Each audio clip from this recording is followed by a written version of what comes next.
Magandang araw sa inyong lahat. Ako si Binibining Ravi Ibeneracion, ang inyong guro sa Edukasyong Pantahanan at Pangkabuhayan sa ikatlong baitang.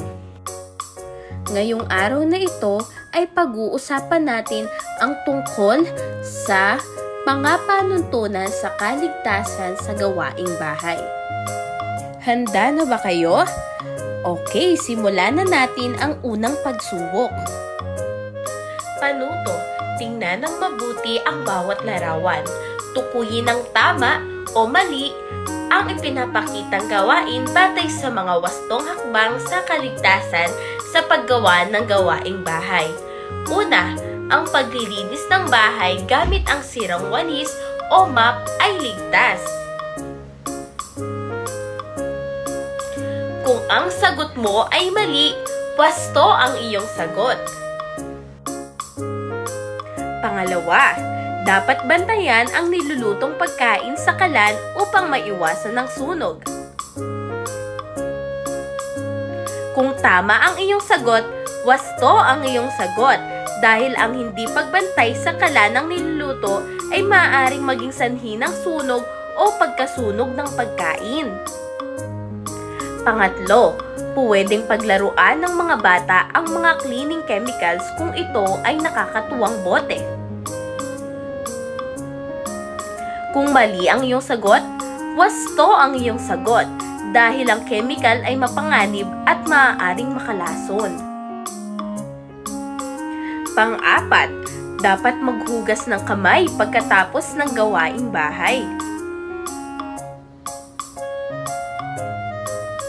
Kung tama ang iyong sagot, wasto ang iyong sagot upang maiwasan natin ang pagkalat ng mikrobyo o kemikal sa ating katawan.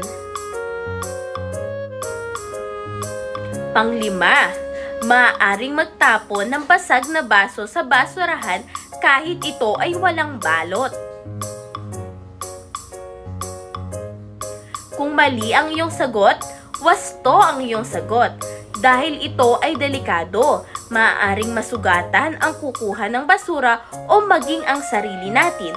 Kaya dapat ay ibalot natin ito sa makapal na papel o sa kahon. At panghuli, ang maayos na pag-aayos ng mga gamit ay nakatutulong upang maiwasan ang anumang aksidente. Kung tama ang iyong sagot, wasto ang iyong sagot dahil kapag maayos ang iyong gamit ay hindi ito nakakasagabal at hindi ito nagdudulot ng anumang panganib.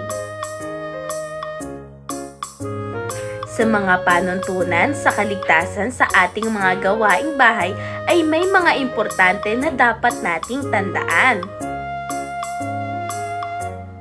Ang paggawa ng gawaing bahay ay isang mahalagang tungkulin sa ating tahanan. Ngunit ating tatandaan na mas mahalaga ang ating kaligtasan kapag ating itong isinasagawa. Gumamit ng maayos na kagamitan, iwasan ng mga mapapanganib na kemikal, maging alerto at lalong-lalo na ay magtulungan sa pamilya upang mapanatiling ligtas at maayos ang ating tahanan. Ngayon naman ay tutungo na tayo sa ating talakayan na patungkol sa mga panuntunan sa kaligtasan sa mga gawaing bahay. Narito ang mga panuntunan sa kaligtasan sa ating mga gawaing bahay. Una narito ang maging maingat sa paglilinis ng bahay. Gumamit ng maayos at ligtas na gamit tulad ng walis, mop at basahan. Huwag gumamit ng sirang kagamitan. At huli, maghugas ng kamay pagkatapos maglinis. Pangalawa, paggamit ng gamit sa pagluluto. Ang safety tips nito ay ang mga sumusunod. Bantayan ang niluluto upang maiwasan ang sunog. Pangalawa, gumamit ng apron o guantes para maiwasan ang pasok. At panghuli, iwasang hawakan ang matutulis na kutsilyo kung walang gabay. Para sa pangatlo, pagtatapon ng basura. Ang mga safety tips nito ay ang mga sumusunod. Gumamit ng tamang basurahan. Pangalawa ay balutin ang mga matutulis na basura tulad ng bubog. At panghuli, huwag magtapon kung saan-saan. Para naman sa ika-4, pag-iwas sa pagkalason sa kemikal. Ang mga safety tips nito ay ang mga sumusunod. Una, itago ang mga kemikal sa lugar na hindi naaabot ng mga bata. Pangalawa, huwag itong paglaruan o gamitin ng walang gabay. At huli, laging basahin ang label ng bote. Para naman sa ika-5, pagpapanatili ng malinis at ligtas na kapaligiran. Ang mga safety tips nito ay ang mga sumusunod. Una, linisin ng regular ang mga silid, kusina at banyo. Pangalawa, huwag mag-iwan ng gamit sa sahig upang maiwasan ang pagkadulas o pagkahulog. At panghuli, ayusin ang mga gamit sa tamang lalagyanan pagkatapos atin itong gamitin. Para naman sa ika-6, ligtas na paggamit ng kuryente at kagamitang elektrikal. Ang mga safety tips nito ay ang mga sumusunod.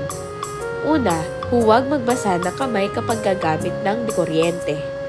Pangalawa, huwag hawakan ng saksakan o plug kung basa ang kamay. At panghuli, ipatulong sa matatanda kapag gagamit ng appliance tulad ng plancha, rice cooker o electric fan. O ayan, nakatapos na tayo ng ating talakayan. Sana ay marami kayong natutunan patungkol sa kaligtasan sa gawaing bahay. Ngayon naman, handa na ba kayong sumagot sa ating mga gawain? Para sa unang gawain, panuto. Tukuyin ang letra ng tamang sagot sa bawat bilang. Ang tanong, ano ang dapat unahing gawin pagkatapos maglinis ng bahay? A. Matulog. B. Maghugas ng kamay. C. Kumain ng sitsirya. At D. Maglaro. Number 2. Alin sa mga sumusunod ang hindi ligtas gawin habang nagluluto? A. Suotin ang apron. B. Iwanang bukas ang kalan. C. Gumamit ng pot holder. At D. Bantayan ang niluluto. Number 3. Bakit mahalagang ayusin ang mga gamit sa bahay? A. Para mabilis itong mawala. B. Para hindi na gamitin. C. Para makaiwas sa aksidente. At D. Para masira agad. Number 4. Ano ang tamang gawin sa mga basag na baso o bote bago itapon? A. Ihagis agad sa basurahan. B. Itago sa ilalim ng kama. C. Ibalot ng makapal na papel. At D. Iwan sa lamesa. Number 5. Ano ang maaaring mangyari kapag naglaro ng chemical sa bahay? A. Mapagod. B. Maging masaya. C. Malason o masaktan. At D. Makatulog agad. Number 6. Ano ang gamit para sa ligtas na paglilinis ng sahig? A. Sirang mop. B. Basang damit. C. Maayos na mop o walis. At D. Kamay lang. Number 7. Bakit kailangan bantayan ang niluluto sa kalan? A. Para hindi kainin ng iba. B. Para hindi ito masunog. C. Para hindi ito lumamig. At D. Para dumami. Number 8. Anong klase ng bote ang dapat iwasan paglaruan? A. Bote ng tubig. B. Bote ng juice. C. Bote ng kemikal. At D. Bote ng gatas. Number 9. Alin sa mga sumusunod ang ligtas na gawain? A. Mag-ayos ng gamit pagkatapos gamitin. B. Mag-iwan ng laruan sa sahig. C. Itapon ng kutsilyo sa labas. At D. Hindi maghugas ng kamay.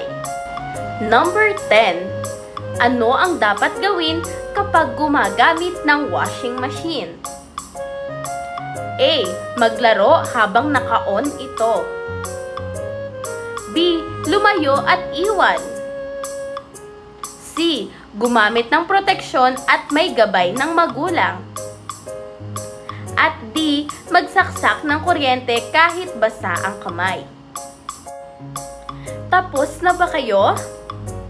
Ngayon na itama natin ang inyong mga kasagutan. Narito ang mga susi sa pagwawasto.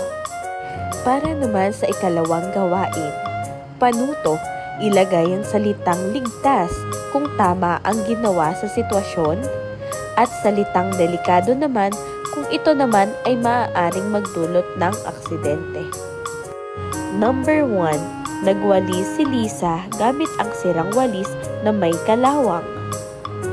Number 2. Binalot ni Carlo ang basag na salamin bago ito itapon. Number 3. Habang nagluluto, iniwan ni Ana na bukas ang kalan at nanood ng TV. Number 4. Si Ben ay naghugas ng kamay matapos linisin ang banyo. At number 5. Ginamit ni Marco ang vacuum cleaner nang walang sapatos sa basa-basang sahig. Number 6. Maayos na inayos ni Joy ang mga laruan pagkatapos maglaro. Number 7. Hinayaang nakakalat sa kusina ni Kevin ang mga kutsilyo. Number 8. Tinuruan ng nanay si Mia sa paggamit ng washing machine. Number 9. Naglaro si Rina ng bote ng insect spray dahil makulay daw ang bote nito. At number 10, binalik ni Ella sa lagayan ang mga school supplies matapos gamitin. Tapos na ba kayo? Ngayon, ating itama ang inyong mga kasagutan. Narito ang mga susi sa pagwawasto. Para naman sa karagdagang kaalaman, ihambing ang mga sumusunod na termino. Number 1, vacuum cleaner. At number 2, floor buffer. Ayan, nakatapos na tayo sa ating buong talakayan. Maraming salamat sa inyong pakikinig. Hanggang sa muli, paalam!